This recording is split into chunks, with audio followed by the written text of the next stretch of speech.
you need to make some adjustments and changes. For me personally, I don't believe that debt is what God says. He says I'm supposed to be the lender, not the borrower. I follow that rule in that manner. And I have not always got that was something I've had to work through. And so that's where we are tonight. We're going to give you the information, and by the grace of God, you'll begin to incorporate it in your journey through practical tips. So if you'll go to the first slide for me.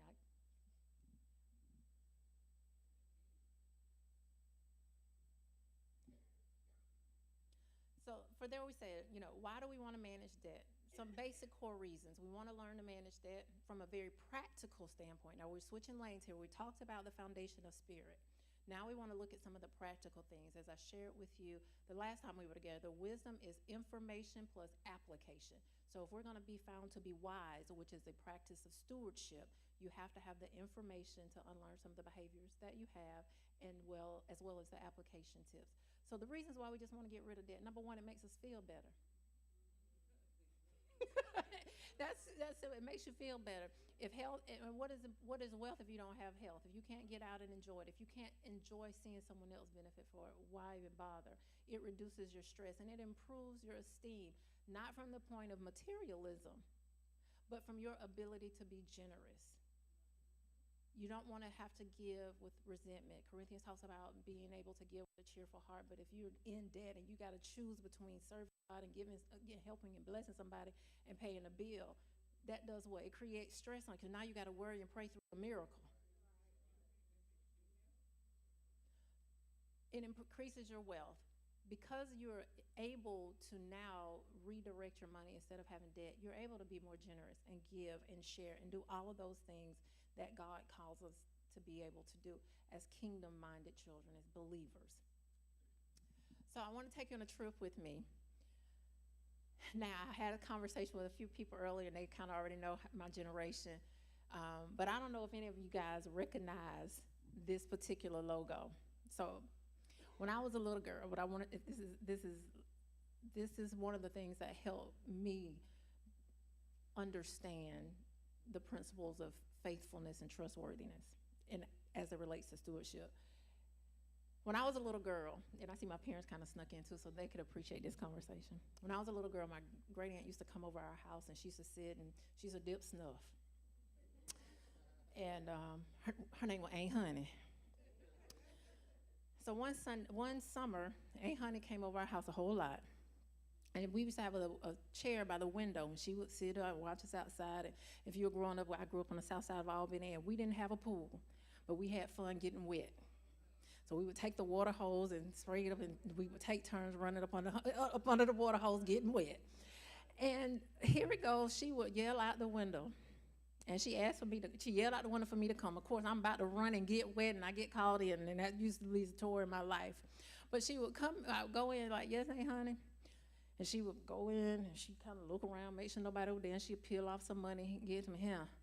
She was like, "Yeah, go get my peach snuff, or Snicker bar, and a Royal Crown." And so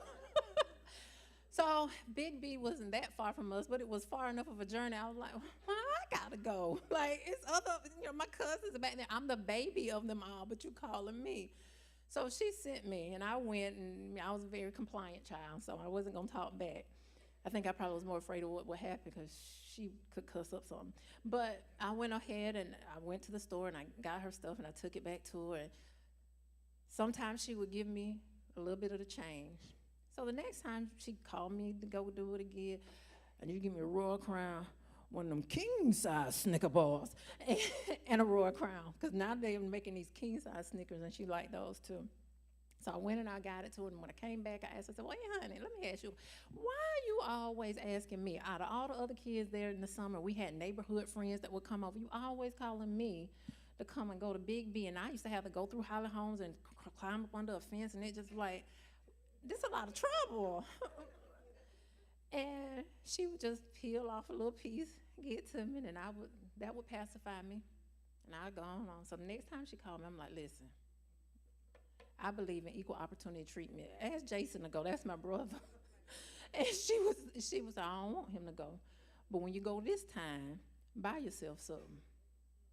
So I did. I took it. That was that's good enough, sound good to me. So I went on and went to Big B and I got her stuff. And the only reason I had to go to Big B because they sold the Royal Crown. I'm not the Royal Crown. They sold the Georgia peach flavored snuff.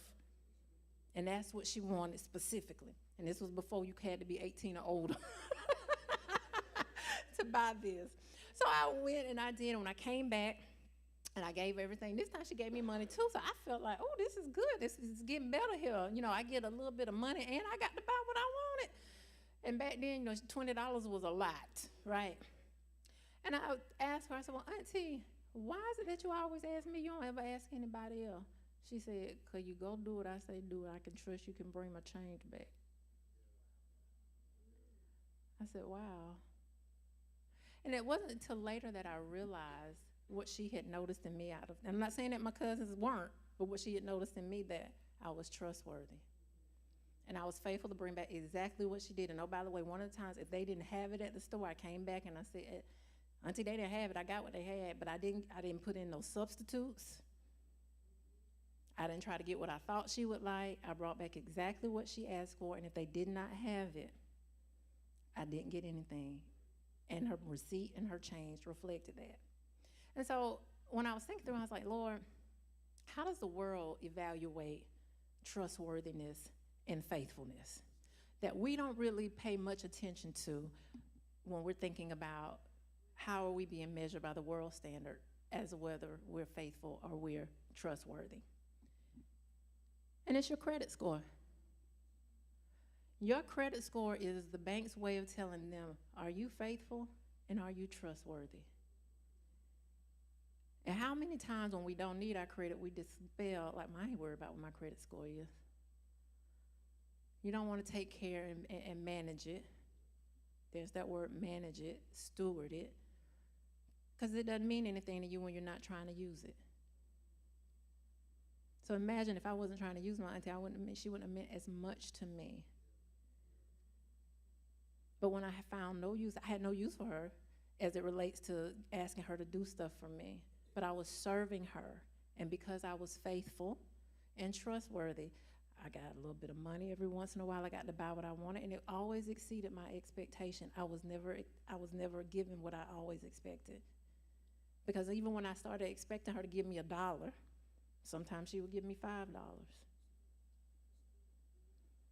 So imagine how much more God would do for you when he finds you faithful and trustworthy.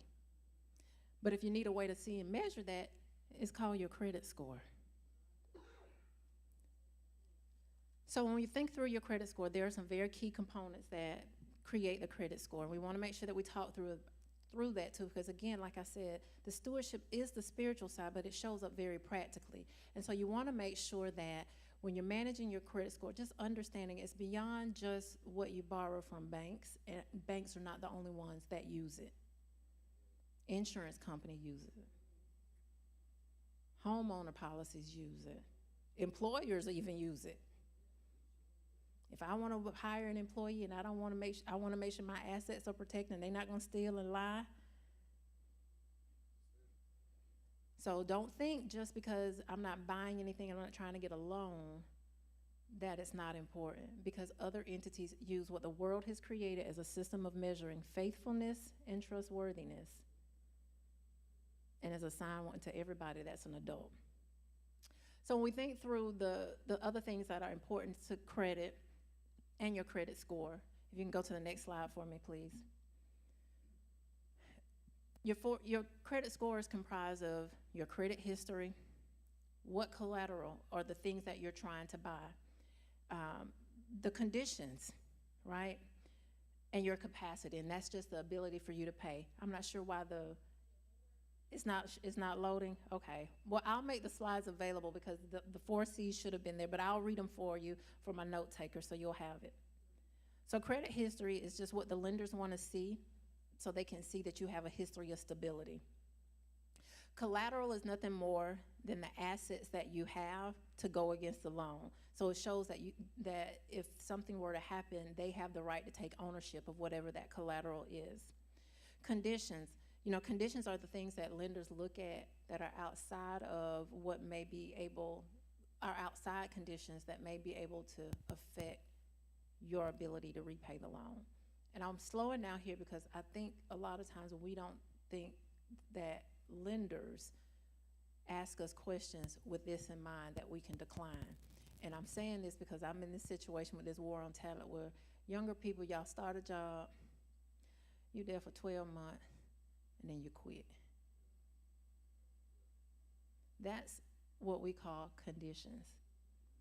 And there's a component of your credit score that tells us what's the likelihood of them leaving their job based upon their patterns of starting something and stopping something, and starting something and stopping something.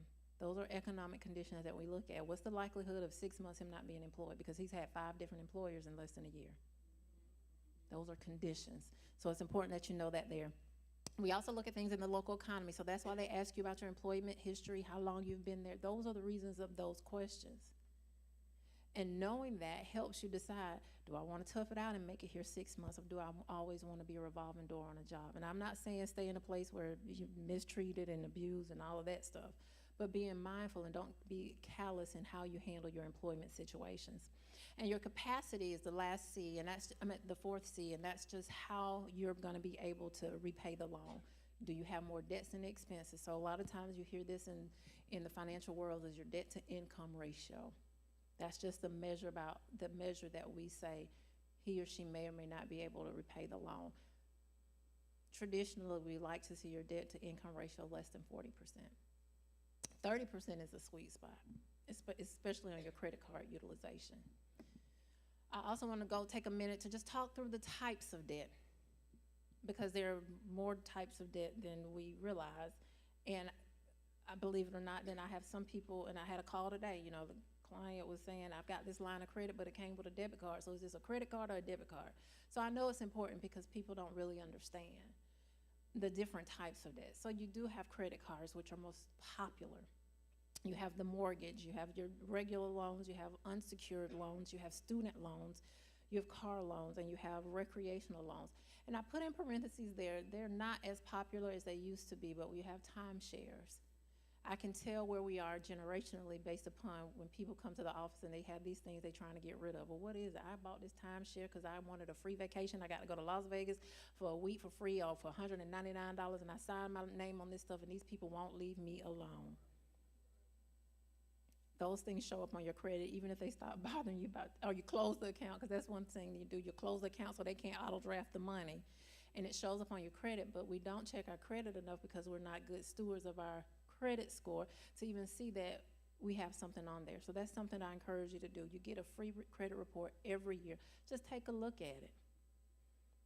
Because if you're going to get something, that's the world's measure of how faithful and trustworthy you are. And just like anything else can fraudulently pop up in your life and interrupt any cycle of blessings God has, something can pop up there as well. So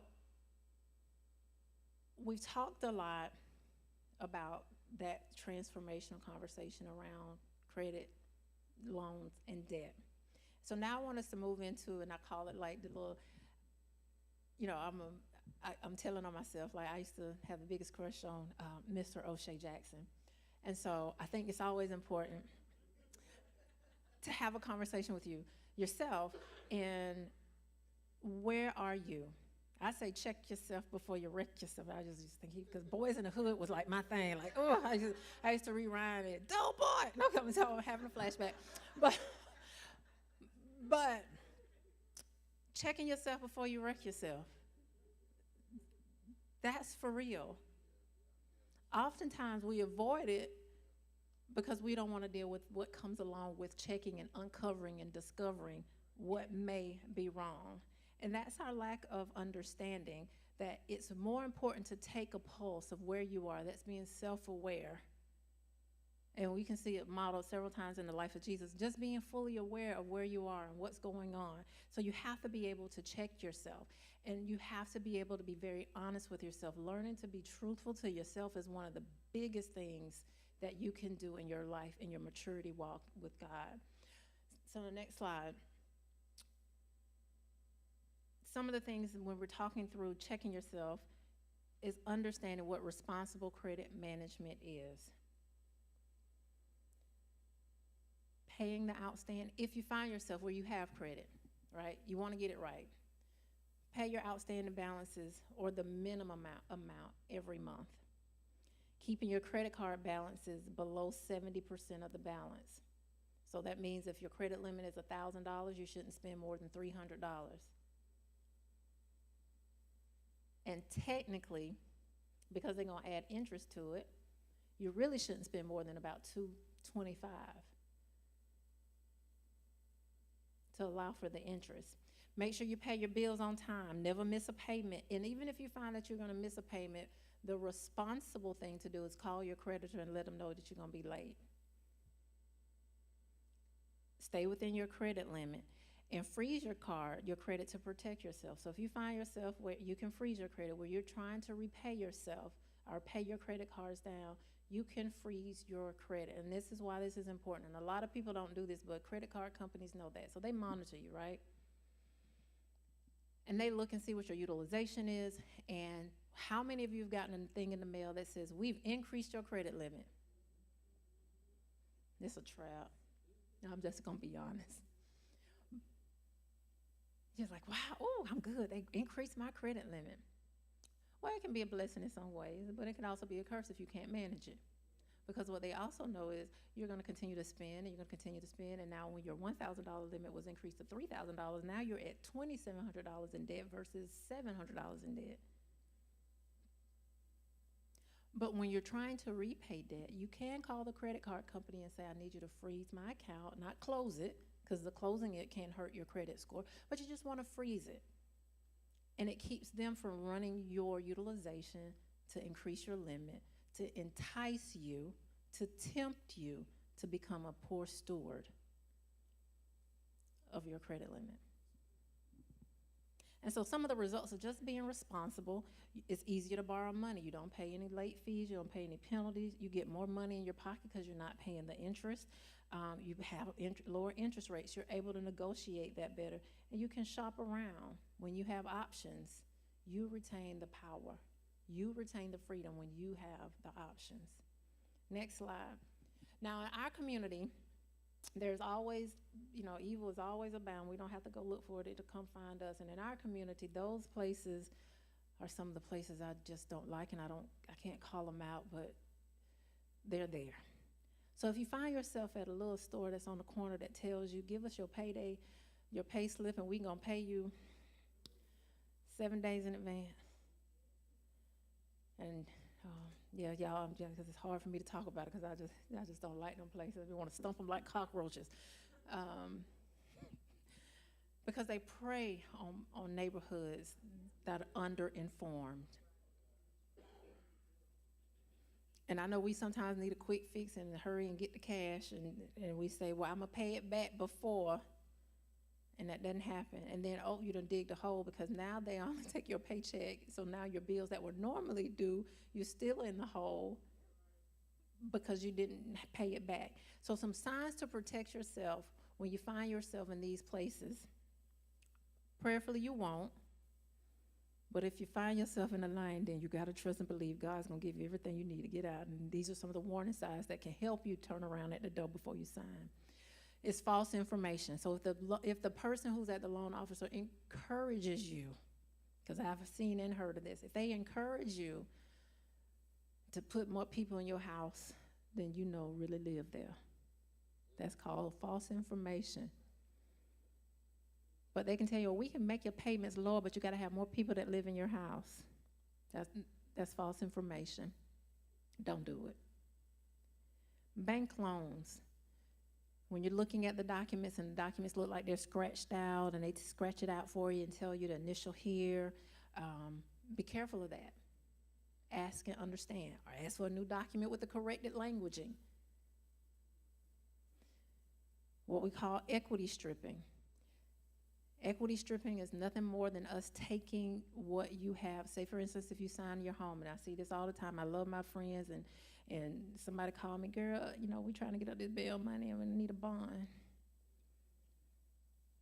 And they just tell you, well, you don't have to sign over your deed. You can just sign over the equity in your home, and you ain't gonna have to worry because you ain't gonna never have to move out. And they fluff it up, and it sounds so good.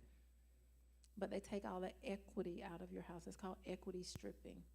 A lot of bail bonds people use that type of lending. Loan flipping. When someone calls you and say, hey, the rates are going down and you want to come in and do a new loan, I'm not saying it's always bad, but it's always good to be cautious. Especially if the loan rate is going up, but they're saying the payment is going to decrease. That is possible. You can do it, but you're stretching the payments out longer. So even if the rate goes up and they stretch the payments out longer, if you go from 24 months to 60 months, of course the payments are going to go down, but they don't tell you that's what you're doing. You're obligating yourself to a longer period of time. And then for those places that say, well, we okay, you get paid bi-weekly, don't worry, we don't make you pay once a month, just, whenever you get paid, we'll pay it, check them out, because most places that accept bi-weekly payments charge fees. So equipping yourself with the understanding and what to be aware of and the dangers and the temptations, run. Run, Forrest, run. And we only are able to responsibly steward the gifts that God has given us when we know what are some of the temptations that we can fall prey to. And when you get in a tight place, you can't say what you're going to do until you're there. But at least if you know some of the things, the keys to identify, you can run and ask for help. Next slide, please. So we're going to climb out. So I put this quote on here because I'm about showing hands. How many of you heard of Dave Ramsey? Probably about 40 years ago, nobody heard of Dave Ramsey, and he was still just formulating a lot of his teachings, but now he's very popular. There are other ones. I know some of you may have heard of Anthony O'Neill in the Table. There are other financial thought leaders. Andrew Womack is another, if you have heard of him. Those are some of the thought leaders I listen to. Larry Burkett is who I call the father of financial faith. He wrote a book probably in the 80s that was a very in-depth look at finances from a biblical perspective. But one of the things that sticks out to me about Ramsey is his concept that debt is not normal.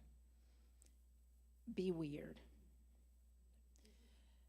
And when your pastor and I were talking earlier, and we're thinking about where we're living, and we're called to be salt and light. But light is not recognizable in light, is it? So you got to be willing to go into some dark places to even be recognizable for God's glory. And so if the culture is normalizing debt, should we? 77% of American households, and I saw this and I wanted to share this with you guys, 77% of Americans' households have some type of debt, while only 23% are debt-free. Let that sink in for a minute. 77% are in debt and only 23%. And if we're called out people, what percentage do you think God wants to see us in? So that should be motivation enough right there. Kingdom is everything opposite of culture. So if I didn't know anything or have any type of encouragement, no, I just want to be opposite of what the world is. So if 77% of the world is in debt, then I know I got to be the opposite of that. So that's what we want to talk about now, is like how to get out of debt, right? Because like I shared with you, I have my debt journey, my debt testimony. I was trying to find a picture, and I couldn't find one. And I really wanted to show you guys that because it was a day that I didn't even know I was going to get out of debt. How about that? And we'll talk about that later, too, because it's crazy. So we're going to talk about how to get out of debt. I want to bring clarity around these different, there are more debt reduction plans, but they all follow the same tenet. They have, depending upon the personality that talks about it, they give it a different name, but it's basically theoretically the same. But there are two different methods that are tried, proven, that you can use: snowball method and the avalanche method. Remember we talked about when we first had our conversations, when we engaged about the mindset and understanding your personality with money and your money script. You will find success based upon how you perceive money in a different area than another. So I have clients come and ask me, well, you think Dave Ramsey method or the snowball method is the best way? I don't know. Depends on your personality.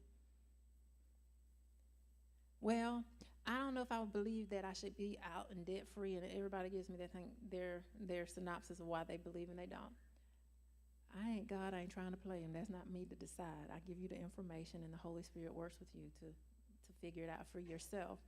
But if you know more of your personality and you're aware, you can use wisdom, which is information and application, to apply which method is going to be best for you.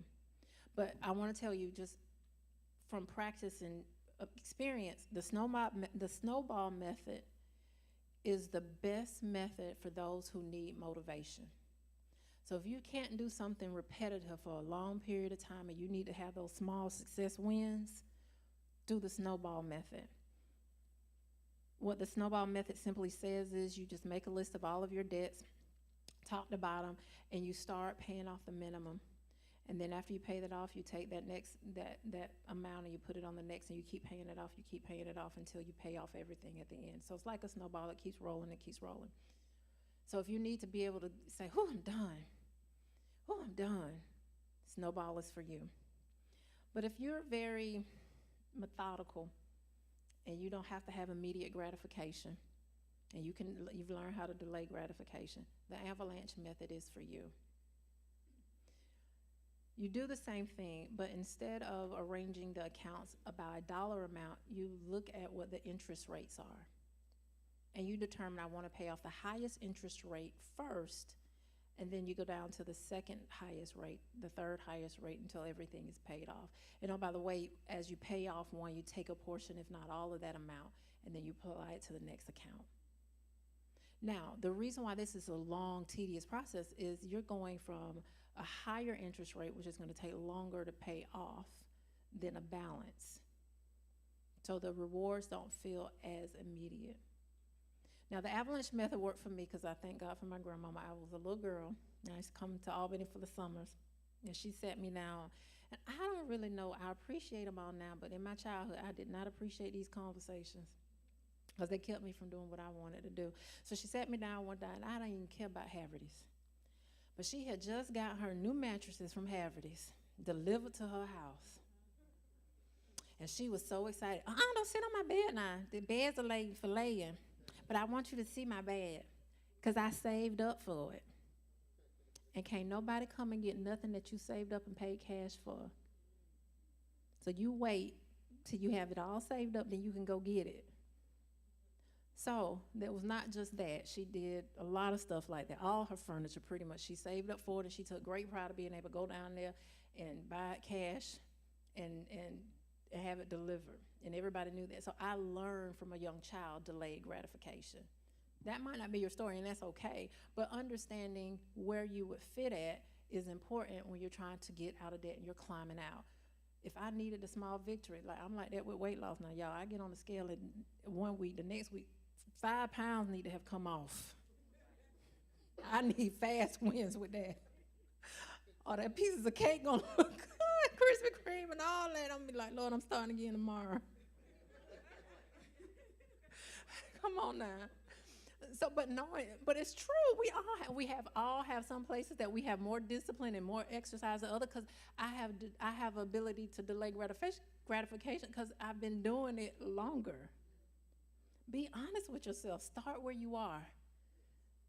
No judgment. Be kind to yourself. Give yourself some grace. And if you have to start with snowball, start with snowball. And if you find that, okay, I can move over to the avalanche method, do that. My analytical brain said, I ain't giving these banks no more of my money. I want to save more interest, so that's why it worked for me. Choosing which one works for you is going to be key here. Next slide, please. Same thing works with loans and making sure that you can be able to compare your loans.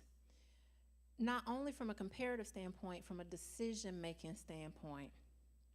I encourage clients when I go through my lending disclosures to look at it in depth of what you're going to pay over the life of the loan and ask, are you comfortable repaying me this versus what you're getting today?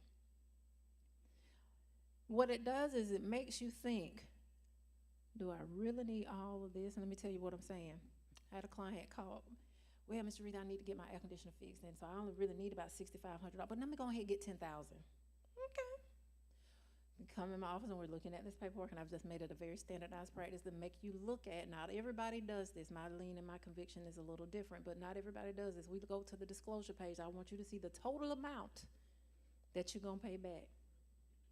So you're asking me for $10,000 now, but do you know the life of the loan you're gonna pay me back over $19,000?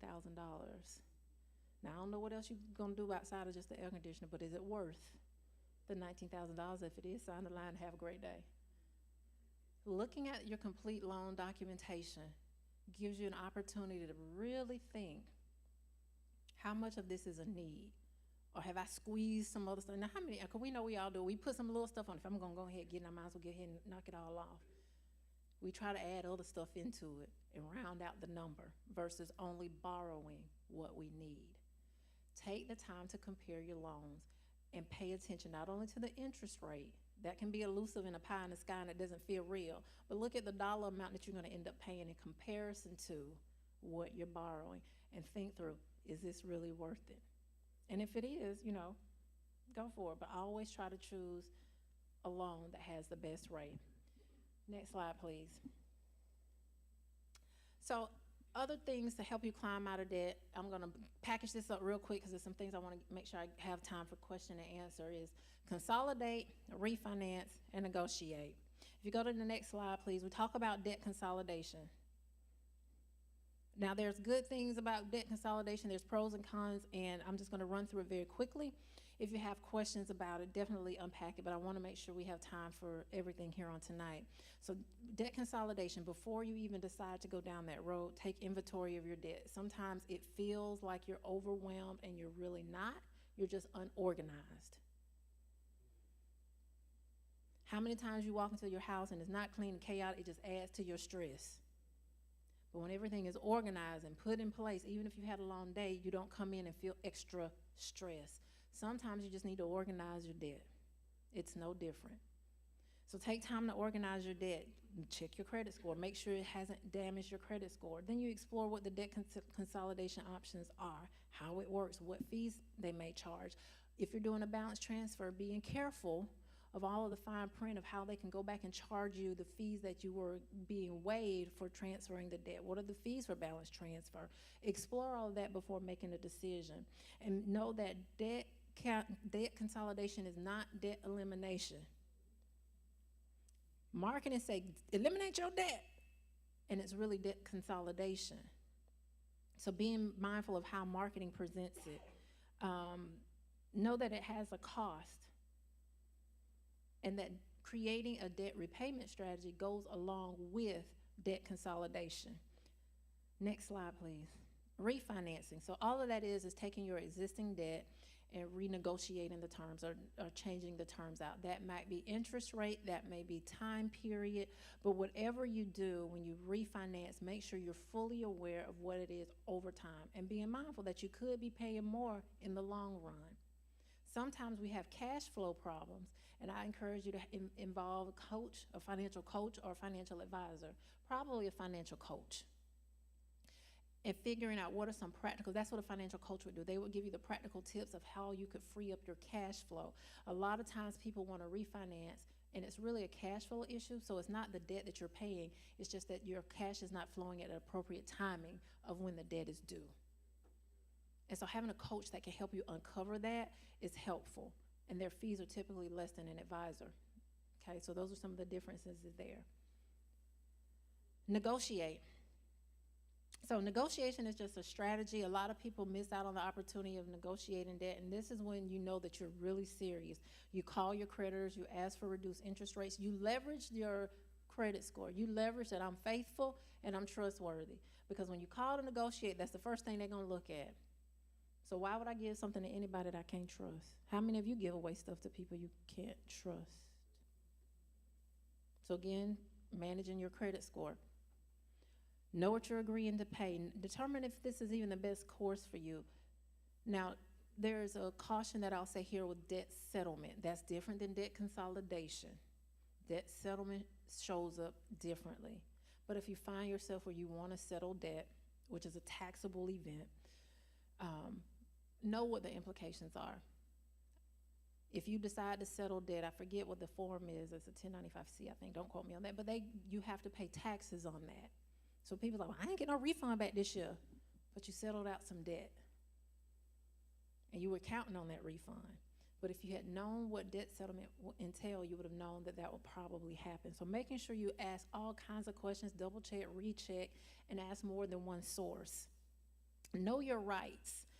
A lot of times people don't read the Fair Debt Collection Act. The Federal Trade Commission has a whole section on the ability that you have as a consumer and how you manage your debt and what companies can and cannot do to you. Now, it's like an 800-page document, so I ain't gonna even tell you to go read it. But you can do a Google word search and it'll pull out some of the key elements that are in there that you can use in negotiating your debt. When you negotiate your debt, get it in writing. It's more than just calling the creditor and y'all talking and ask them, can you send me a letter or a transcript of the call that we're having? And keep your records, because sometimes they forget or they somehow had a database breach and they lost your record. Now, sometimes if they lose your record and credit paid off, take it and run. But if they forget that, you want to make sure that you have an opportunity to pull your records and document that you have it. And so now before we go to the next slide, I want to tell you that negotiation means a lot of things depending on who you are. And we started out talking about financial stewardship being the responsibility for using spiritual beliefs and marrying them to practical tips. So negotiation in credit space, in the banking world, in the financial services industry, from a cultural perspective, means one thing. But we also have an opportunity to negotiate from our spiritual lens in a kingdom mindset. And so that's what I want to talk to as we wrap up and leave you with tonight, is what I call it Negotiate 2.0. And it's the cheat code. It's the real cheat code. Now, when I was a little girl, my brother used to dominate playing our Nintendo. I remember the Christmas we got our first Nintendo. We got a Super Mario Brothers that had Dunk Hunt on the Super Mario Brothers cartridge. And for you young people, y'all might not know this, but indulge me here, because it was fun. And then we got a game called Contra, and then we got another game called Mike Tyson Punch-Out. Now there we go. That was my game. Mike Tyson Punch-Out. And what happened is, now we're 2 years in Nintendo and all these different games are coming out. We found out something called the cheat code. Because if it was a series of sequences of buttons, you put up, down, right, left, like A, B, start, select, and it would take you to a different level and you didn't have to start at the beginning. How amazing is that? You do a little bit of work and it takes you way beyond where you could even imagine. You ain't got to start at the beginning. We used to get so bad, we used to write cheat codes down and slide them under Nintendo. And when you would go and play, like, man, who moved my codes? Because who wants to start at the beginning? So that's what we're going to talk tonight. We got some cheat codes here. Because I believe, as kingdom believers, it's simple. We don't have to start at the beginning. Understanding cheat codes, negotiation, this is something that I believe that as kingdom believers, we just don't talk about enough. And that's negotiating your salary. Especially in our community. We don't take time enough, and the reason why I believe is because we don't really understand our values. But when you're fully aware of what the gifts are that God has given you, you're able to value them and negotiate what you believe is a fair exchange for them. You don't let people talk you out of it. Well, this is all we can give you at this time. And you say, okay. Or you don't even ask. But God has given us, everybody, a deposit down on the inside of us. He gave us the power to get wealth. And part of that power to get it is when you have to open up your mouth. So by the way, negotiation by Oxford standards is to find a way over or through, obtain or bring about through a discussion. We all have that power. So remember when Deuteronomy 8:18, we were talking about God gave us the power to get wealth. That power is negotiation. Negotiate your employment. Now, this is something that is different. This is not go stay on your job. Stay on your job. But negotiating your employment in our community sometimes looks like this. Lord, can I be doing more, or is it time for me to leave? Now, I sat around with my grandfather and my grandmother for long periods of time, and in our community, people stay on a job 15, 20, 40 years. But what amazed me, and it was almost even heartbreaking, I was having a conversation with my grandfather, and he's gone on to be with the Lord, and I love him, and I learned so much from him. But one time we were sitting down talking, and he told me, I said, well, Granddaddy, you never was a manager? You never did that? And he said, girl, I didn't want to be bothered with people. People are a headache. Oh. I said, well, would you have made more? He said, yeah. They were going to pay good, and you know, you got longer lunch breaks, and you got all this. He naming all the benefits. But he gave up all those benefits because he didn't want to fool with people. So then I started thinking about Joshua and Caleb. When they had got to the promised land, and the spies came back and said, all these giants are here. You know, God never promised us it was going to be easy. But all those benefits could have potentially shifted our family's trajectory. So think about it when you have an opportunity to apply for a promotion, but you don't like the boss, and you want to avoid that. What could that be doing to shift your family's life? Increasing your income so you can be a blessing to others. Is that really selfish, or is that kingdom? Is that culture? Because now you don't want to do it because of, and you find all the reasons because. So you have to negotiate your employment. In executive presence, I teach my mentees, negotiating your employment is advocating for yourself. We pray these sweet religious prayers like, Lord, enlarge my territory.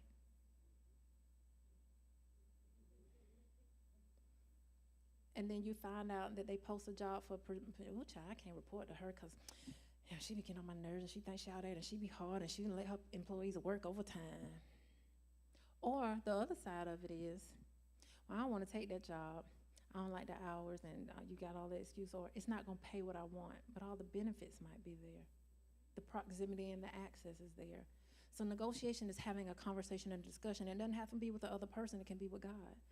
The Holy Spirit, and you can start negotiating, Lord, what am I supposed to be doing next? Am I opening doors for opportunity? Having that negotiating conversation.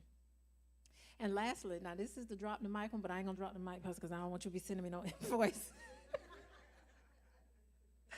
Negotiate your fears. We read in the parable of talents. He said, I didn't do anything because I was afraid. Fear will keep you from doing a lot of things. And in our community, fear keeps us from investing. So I found this statistic, right? So I got to read this. Hold on, let me go back. It says, okay, so this is a statistic. Blew my mind. It's going to blow y'all's too, and if it does, act like it does. So when we look in comparison to economics by ethnicity, white Americans are less likely than people of color, that's us, to have 3 months of expenses saved, which is just the minimum that we recommend you have saved for expenses. Only 37% of whites have savings compared to 50% of blacks. Let's stop right there. That look good, don't it? Sound good. Let me read it again because I thought the same thing. Only 37% of whites have savings accounts to more than 50% of blacks having savings accounts. That sound good, right? Like, oh yeah, we overcoming. That look clear. But how many of y'all heard of the wealth gap? Okay, so you know the wealth gap is how much you have a wealth in comparison to one another. So when I keep reading, okay, even though the wealth gap is closing, it's still alarming. The white family still has wealth of $175,000, while the black has a wealth of $17,500. Now that's confusing. Wait a minute, like hold on. If blacks have 50% more savings than whites, why do we not have as much wealth than whites? We save, and savings is not a way to build generational wealth. You have to invest. So you got to negotiate your fears, or you're going to be like the third man, the third servant who buried his because he was afraid to invest. Remember the parable of talents when you're negotiating your fears. Lord, make me like the wisest of the servants where I invest. The other one earned. Those are words. He worked. He earned double what he took what he had. That was a business owner. Let me lay it out for you. I took what somebody gave me and I made it bigger because of my work. The first one, he invested his and doubled his. So there's more than one way to build wealth. So let's understand this. Don't go around telling somebody, no, you're doing it the wrong way. They're doing it the way that God gave them the ability to manage. We all got thumbprints that are unique. Our way to achieve wealth is just as unique as that. But you have to negotiate your salary. That ties back to your value. I am fearfully and wonderfully made. Everything that I need to have sustainable life, God has already given it to me. You've got to negotiate your employment. I cannot get stagnant and stable where I am. They ain't giving out watches and trophies anymore, people. Stay on the job and we're going to give you a nice party and a wooden plaque and everybody going to come and say, hey, they don't do that no more. They don't even give you a pension.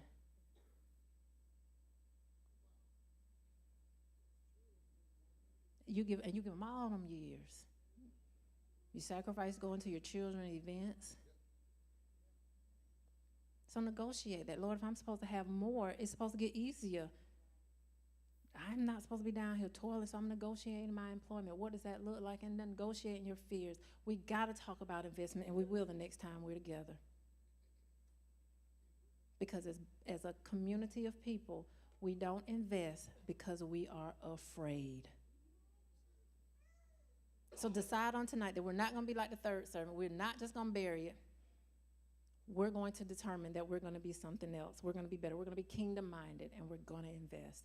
So that's what I have for you. I gave y'all a cheat code. I hope that you use it tonight.